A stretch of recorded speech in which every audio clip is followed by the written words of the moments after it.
Ladies and gentlemen, tonight's spotlight shines on the rising stars of the legal world, where young firms, bold ideas, and smarter systems take center stage. Standing tall at the intersection of law and leadership, he's the digital strategist, the legal growth architect, the man with the mic. Make some noise for your host, Will McCreight.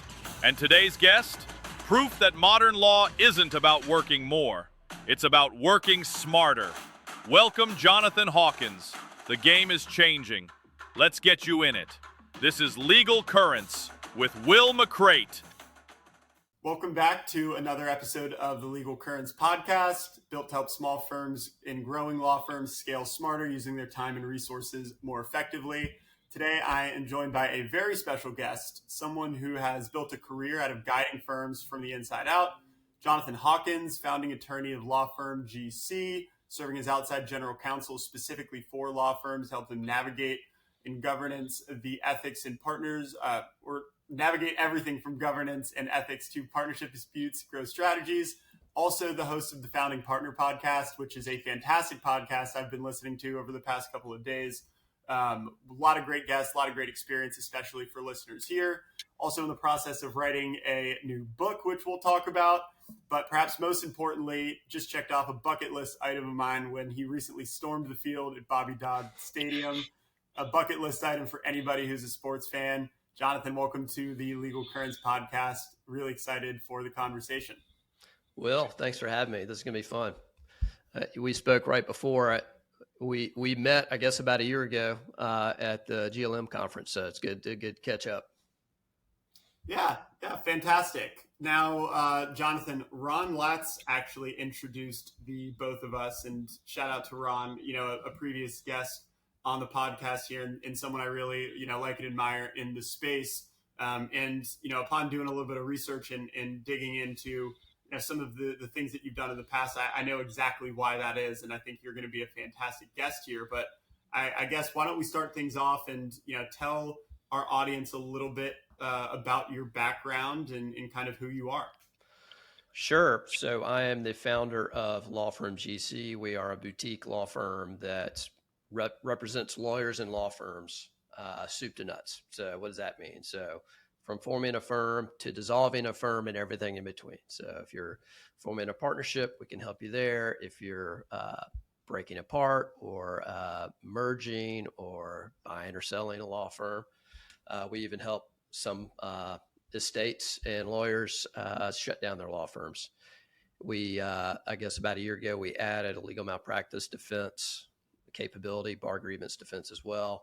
So pretty much anything that can come up in the operation of a law firm legally, we can help with that.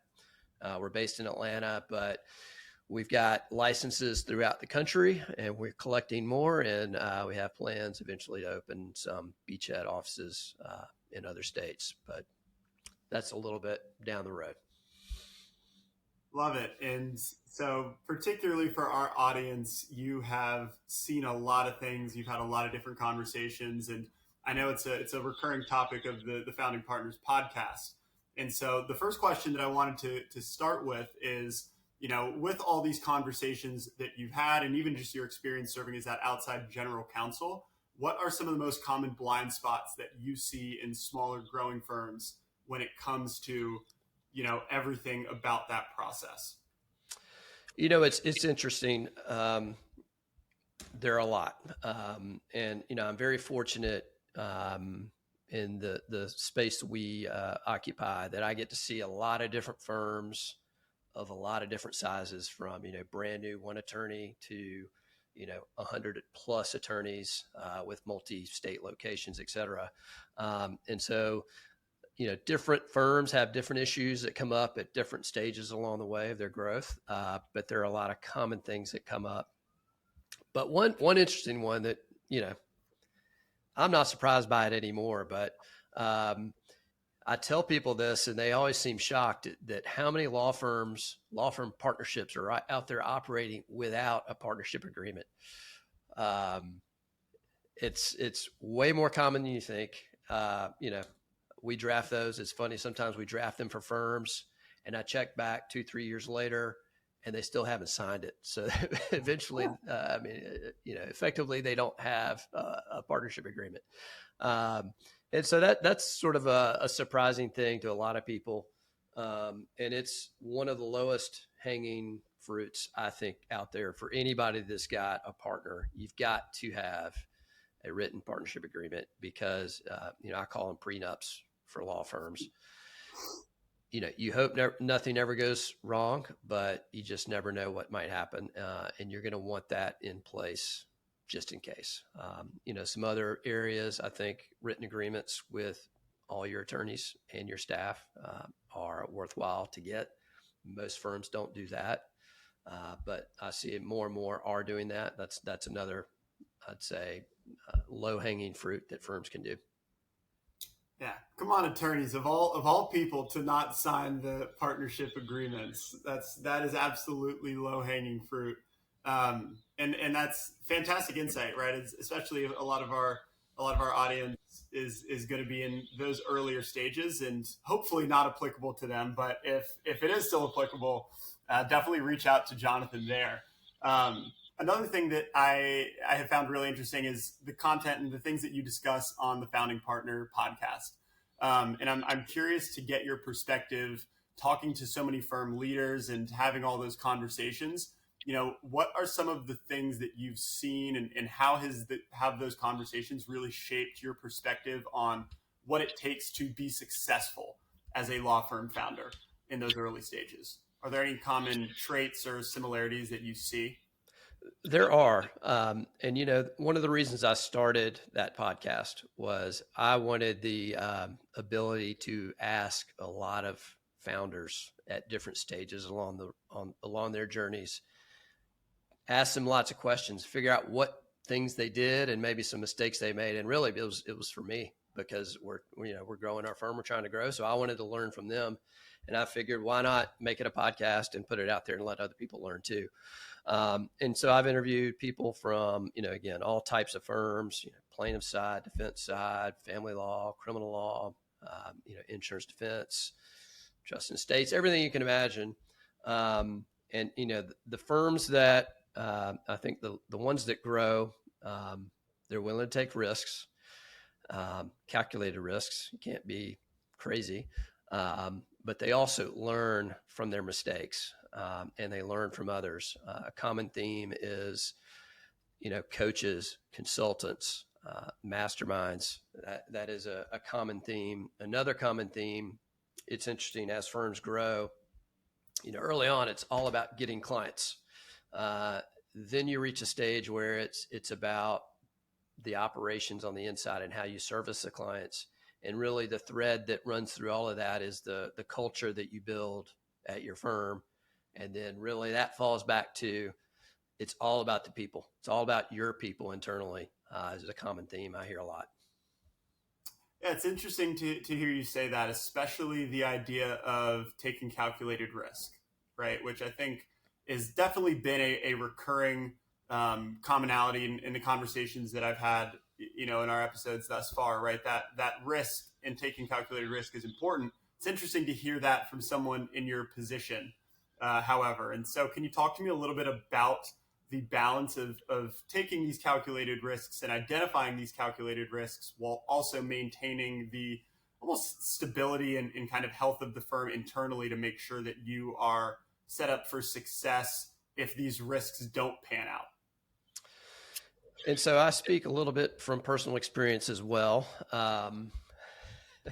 The thing about taking risks, lawyers, it's been beat out of us. We are risk avoidant. It's our job to point out the risks for our clients, to help them avoid them or minimize them. And so it's beat into us from law school. So a lot of lawyers are very risk averse. But those that want to grow their firm, I think you have to take risks, and you have to make a decision that you're willing to take some risks. Now, don't go out and bet the farm and all these things on some crazy new initiative. I would say, do a little. You've got to make a decision. You've got to put yourself out there. But if you don't take a risk, you're never going to grow. And so again, it's about managing it. So if it doesn't work out, and I don't really think of them as failures, but learning experiences, and you're going to make them. You're going to learn a lot. So just make sure if you're going to do it, you're not going to lose everything on that bet. Yeah, calculated, right? Key emphasis on calculated. It's something that I draw a lot of parallels to in the digital world. And, speaking with firms, one thing that I've become very familiar with is firms who speak with, if you speak to 15 different digital agencies, you'll probably get 15 different variations of a strategy. And so if you're sitting around waiting for that perfect answer that everybody is in total agreement with, you're not necessarily going to ever get that, right? And so it's taking the risk with who you feel the most confident in. But you mentioned one thing on the personal experiences. I'd be curious to hear a little bit from you about a risk that you took or maybe are currently taking, with your firm, that has either panned out or maybe didn't pan out. Well, I think probably the first risk that every law firm owner will take is that first hire. And it's a struggle for a lot of people. They always view it as a cost, and they're scared to actually do it because they think they're taking on some gigantic salary or whatever. And then all of a sudden they're responsible for two people, not just one. And so I think we've all gone through that. And so I'd say, for me, the bigger risks so far have been the hiring. And then you find out, wait a second, this person's here. I can give them work and now I can do more. And it usually results in higher revenue. And then again, when you think you're biting off a 80,000, 100,000, whatever a year salary, you're really not. It's, eight grand a month or $5,000 a month. If worst case scenario doesn't work out, you can, let the person go and go back and rebuild and come out another day if you need to. So, again, I think a lot of it, the other thing I see a lot in law firm owners and lawyers, it's the mindset shift from costs to investments. And so again, that first hire, a lot of folks view that as a cost. I think if you reframe it as an investment, it can really change the trajectory of your practice and your firm. That's a great example of just a word, right? How that word can kind of change the shift of a mindset. Something that we talk about very frequently on here is, you really have two major buckets of resources, right? Everybody thinks about your money, but the one less thought about is the time, right? And the value of bringing on additional team members to support your ability to use your time more effectively. And that's a great point there. Now, something I read while we're kind of speaking on like experiences is that between undergrad and law school, you lived in Costa Rica and then you moved to Colorado to work and learn to snowboard. And I want to hear a little bit more about that and kind of in that sense, how those sort of in between experiences maybe led to a change or influence the way you think about risk, structure, firm culture, and maybe some of those outside of the workplace experiences shaping kind of the person that you are or the firm that you're looking to create. My trip to Costa Rica was really a turning point in my life. So I graduated college. We were on the quarter systems, and I graduated in March of, I guess, 99. And a friend of mine and I, it was an engineering school. We did not have to take a foreign language undergrad. So I didn't know any language, foreign language. And we said, hey, why don't we go move down to Costa Rica and learn Spanish? And we're going to go down there together. He was also going to Navy flight school, but was not supposed to report until the following January. But all of a sudden they said, you know what, we want you here in June. So he's like, sorry, Jonathan, I can't go with you.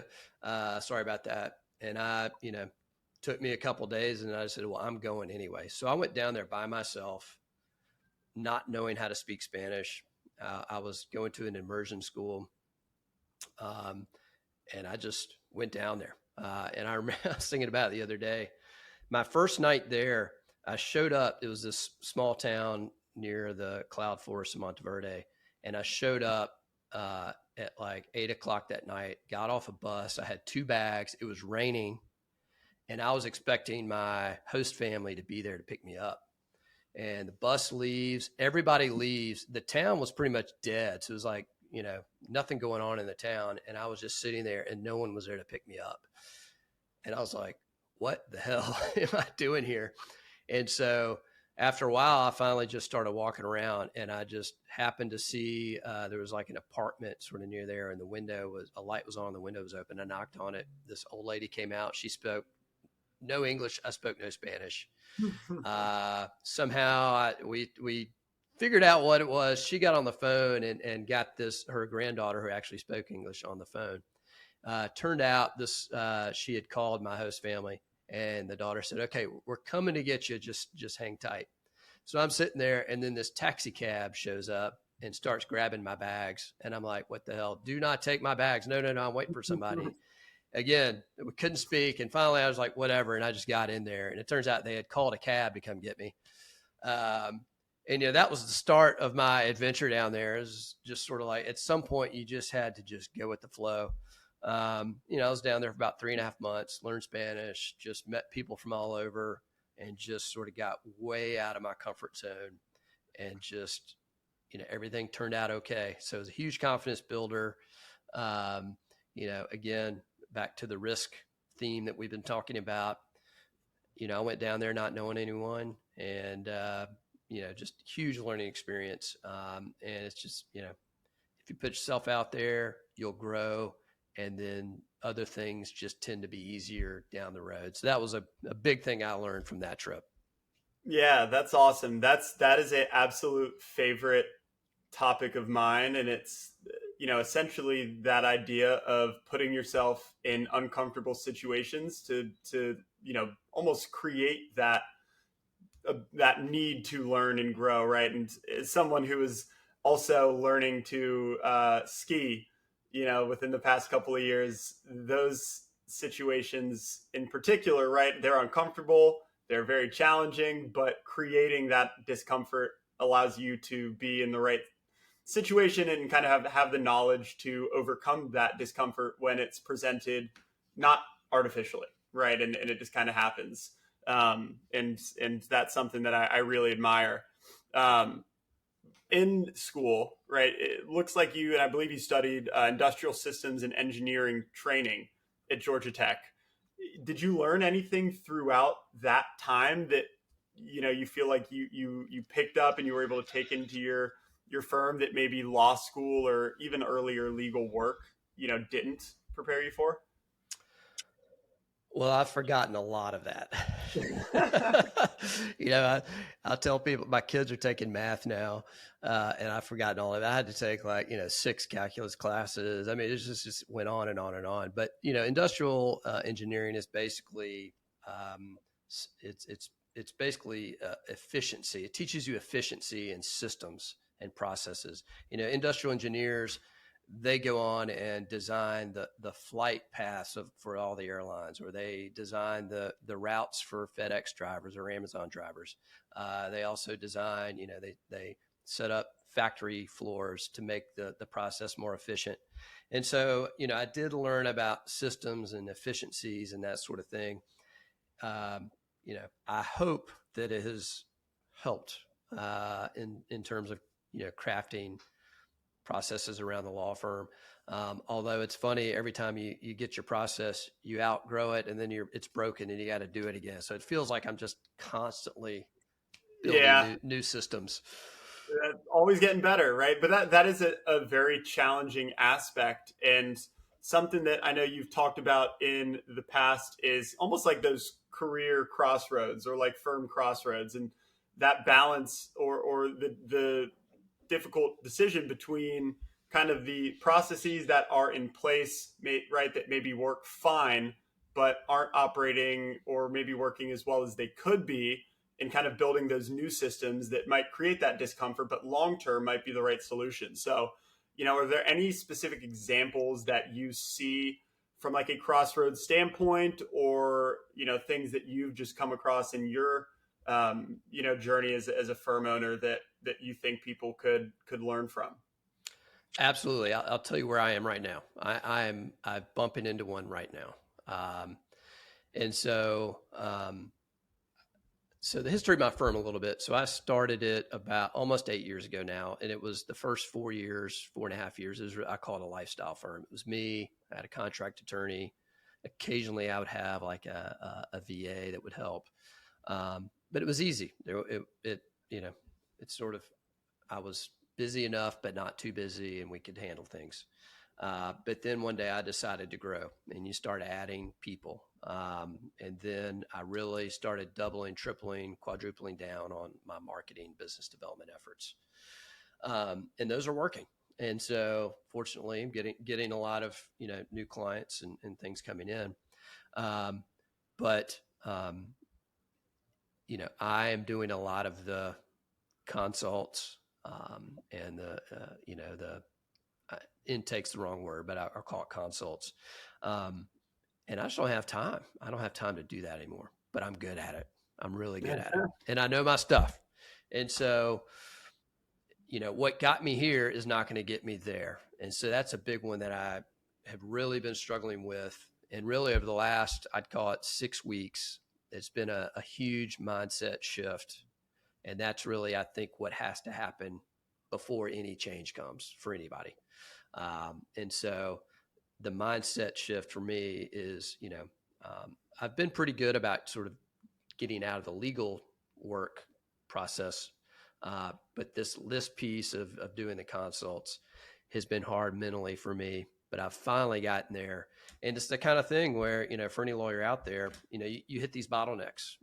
One early one that most law firm owners hit is they're doing all the work and they're control freaks, and it's hard for them to let go and get it to other people. If you can't get that to other people, then you're going to stall out.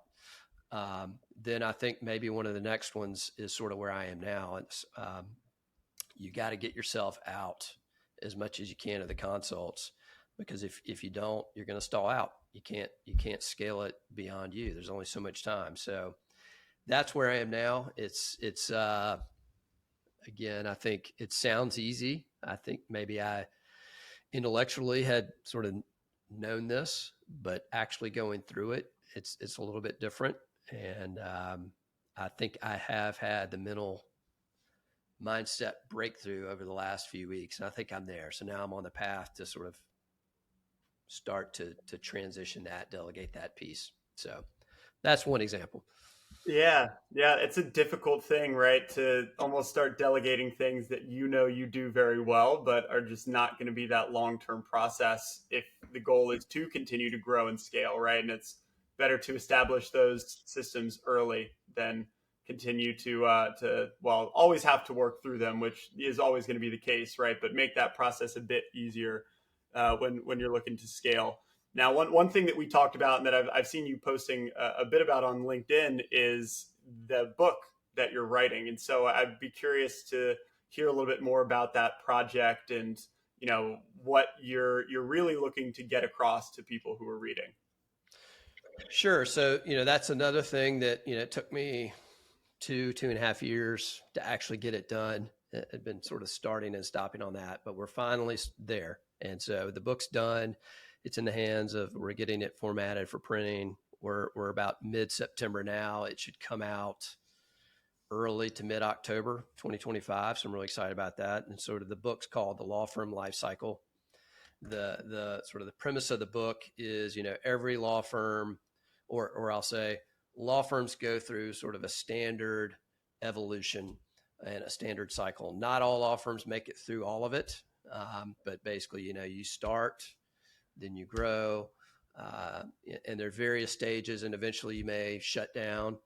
And so the book really is formatted or takes the reader through the life cycle of a law firm and talks about some of the different issues that come up at different stages of growth.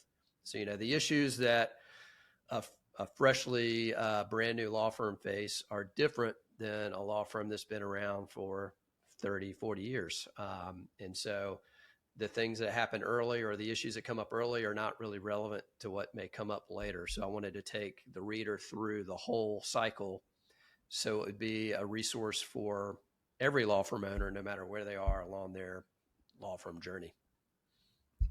Particularly perfect for anybody who's listening to this podcast. I know it's not out yet, but when might we expect that book to come out? And, is there anything that people can do to stay up to date on when that launch is going to happen? Sure. So I don't have an exact date yet, but I would say by no later than October 15th, 2025, it's going to be out. If people want to stay up to date, I would follow me on LinkedIn. Come follow me there. I'm pretty active there. If you really want even better access for updates, on my LinkedIn page, there's a way to subscribe to my newsletter, my email newsletter, and I'm giving a lot of updates there, probably some special offers and some things there as well. So I'd encourage anyone out there to sign up for the newsletter. So I send a weekly email. It's short, sweet. It's not annoying, I promise.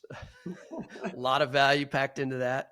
I get a lot of, I subscribe to a lot of things, and some are better than others, but I promise this one's pretty good and it's not annoying. So I encourage people to sign up for that. Yeah. Well, that breaking news, right? I'm going to consider that breaking news. You heard it here first. No later than October 15th. That's a quote, right? Write that down. No later than October 15th. And LinkedIn, you're very active on LinkedIn. And when we were introduced, I realized I think we were actually connected on LinkedIn before that official introduction was made. I view LinkedIn as a very powerful tool. In previous episodes, we've had, people speak specifically on LinkedIn, Tony Albrecht episode in particular, and kind of the power of LinkedIn as a platform, especially early on when you can use that time to, go above and beyond, kind of when outside of the cap space, right? If we want to use like a sports term there. Talk to us a little bit more about that experience for you. What are your goals when it comes to that platform? What have you seen work? What maybe hasn't worked the way you thought it would? So I'm a big believer of LinkedIn. I think it's huge. I think any professional should be on there and be active.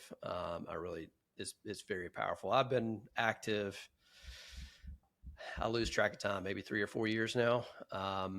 I was an early adopter of LinkedIn. So I went back, I think I signed up within 6 months of it launching 20 something years ago, but I just thought it was an online resume. And I thought it was sort of a boring joke of a platform, to be honest. But someone found me there, reached out, said, "Hey, let's have a Zoom." And by the end of that, he had convinced me to get active on there. So I started playing with it, posting a few times a week. And I've been posting regularly ever since. And it's been really incredible platform for me and getting to know people all over the country and all over the world, frankly, just through the interactions there. And it's helped me develop new relationships, deepen relationships. I've learned a ton just from other people posting. It is really a cool place. There's a wrong way to do it, which Tony probably talked to you about. The way a lot of lawyers use it is, humbled and honored to be recognized as, the bestest lawyer, blah, blah, blah. Nobody cares about that. So I would not do those kinds of posts. Tell stories. Everybody's got stories that they've experienced in their career, lessons they've learned. Those are the kinds of things that resonate with people, fun to read, interesting to read, and sort of let people know about you and your experience and humanize you as a person. So for those out there that are not active, I encourage you to get on there. If you don't have the time, you can still post once a week, but experiment with it. You'll be surprised at some of the opportunities that may come your way if you get active there. Couldn't agree more. Could not agree more. Couple final questions for you, kind of rapid fire. So if we do like a mini case almost, right? And you either take yourself back to kind of your break-even year for the firm, or, you put yourself in the shoes of somebody who's maybe going through their break-even year, what would you say is one clause or agreement that you would have put in place, or that you recommend people put in place then, that would save headaches down the line? And once you start growing, I think you need, employee policies. So that would be something I'd put in place, as soon as you start hiring. That would be one right there. Can you go into a little bit more depth about some of those policies? Anything in particular? Well, I mean, there's a ton. And I can tell you just from representing firms that have gone through issues, employee-related issues, if you have written processes and policies that you can fall back on and rely on and point to, it's going to help you, instead of saying, hey, you should have just known you shouldn't have done this, or you should have just known this is the way we do it. That's not going to help you. But if you, and these policies cover all sorts of things, from, social media policy to, computer use policy to attendance to, PTO, all the stuff.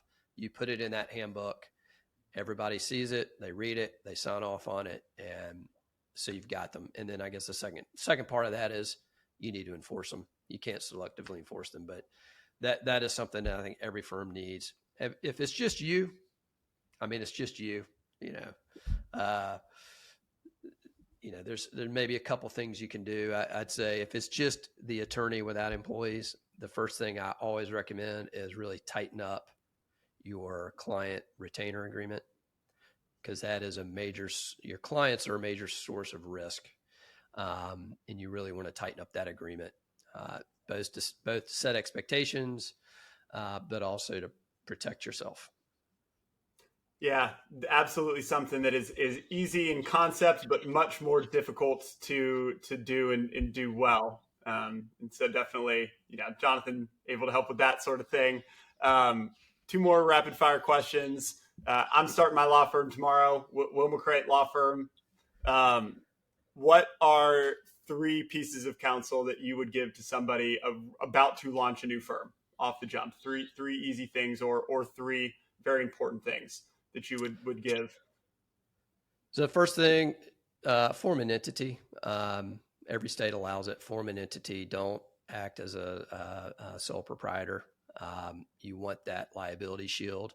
It's not going to protect you from a malpractice claim, but it can protect you from other creditors. If something goes wrong, you don't want them to go after your house. So get the entity. The other thing is, get your malpractice insurance. Just get it. I know attorneys out there, I've talked to them, that do not get a malpractice policy in place on purpose because they feel like it will put a target on their back. I think that is misguided. It's not that expensive to get it. Just get that in place. You may need it. And most of these policies will cover bar grievance defense. And so even if you just want it for that, so you don't have to, because clients sometimes are crazy. They'll come after you.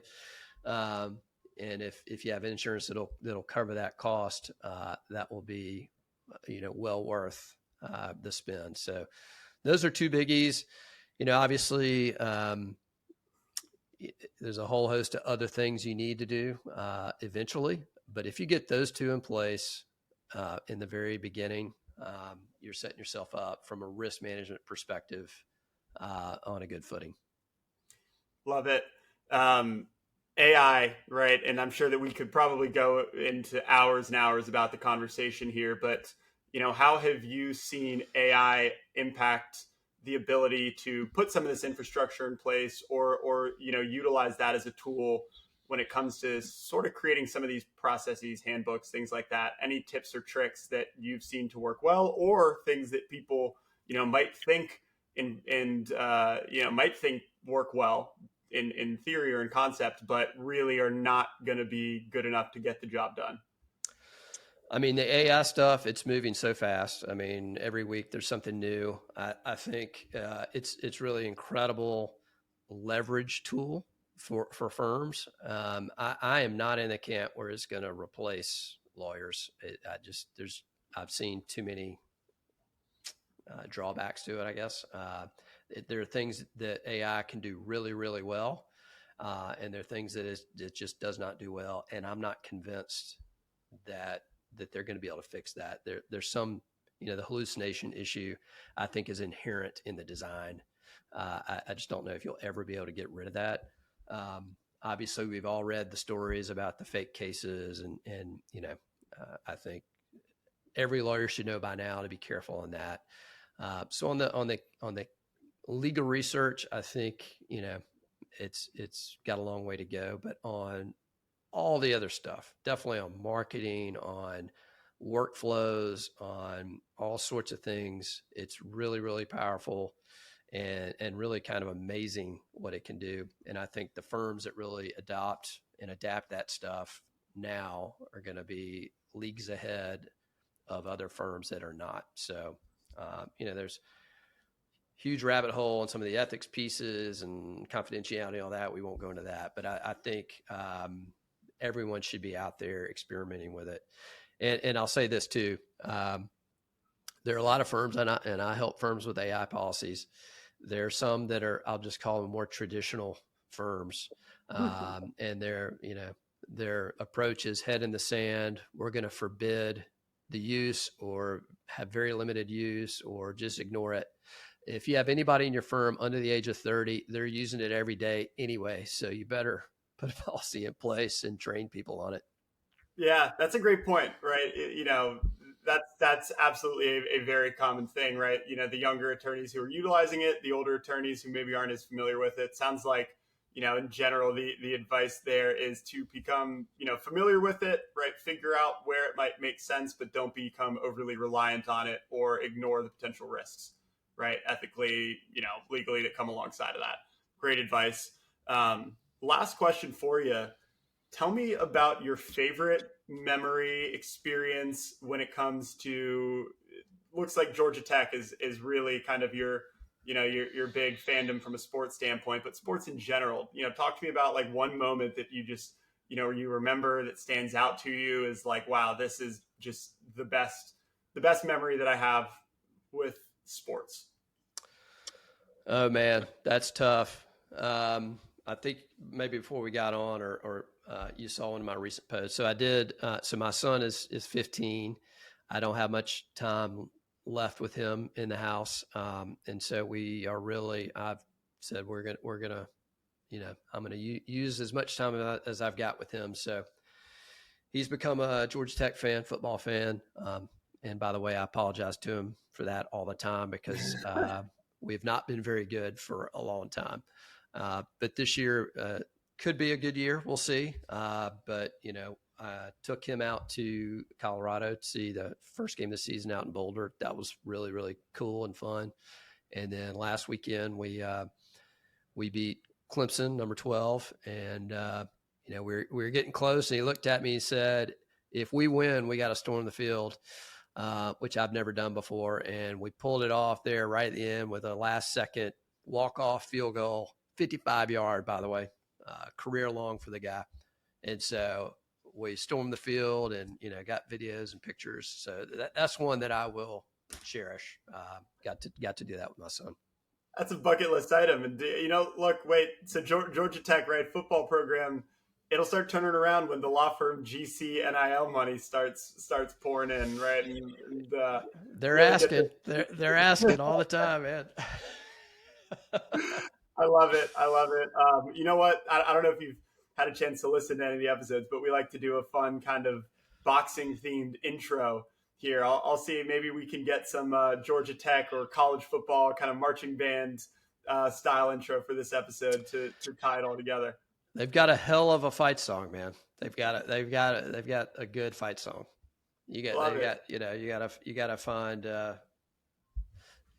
that. So yeah, we'll absolutely find it.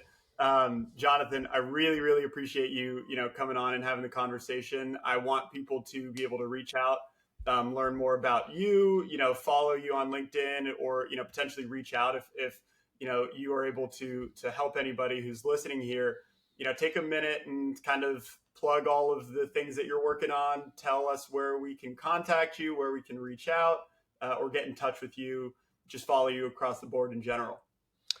Sure. So LinkedIn, come find me there. Jonathan Hawkins, I think law firm general counsel. If you do that search, you'll find me. Very active there. Please, if we're not connected, reach out. I'll accept. Our website, www.lawfirmgc.com, and Founding Partner Podcast. Give that a listen if you're interested, and a follow. And again, if you want updates on the book or just want to hear some of my weekly musings, please sign up for the email newsletter. Yeah, awesome. And everybody who's listening to this episode should absolutely go out. If nothing else, connect with Jonathan on LinkedIn, subscribe to the newsletter. There's a lot of great information that you're putting out there, and you have a similar mindset to me, which is, give all the information that you can, right? Like, be as valuable of an asset as you can. And, whether or not somebody, works with you at any point in time, right? Like, just share that information, help everybody. And so I really always appreciate that, admire that. Jonathan, thanks again for jumping on, and really appreciate your time and all the great insights that, you've shared with the audience here. Will, thanks for having me. This has been fun. Really appreciate it. Awesome.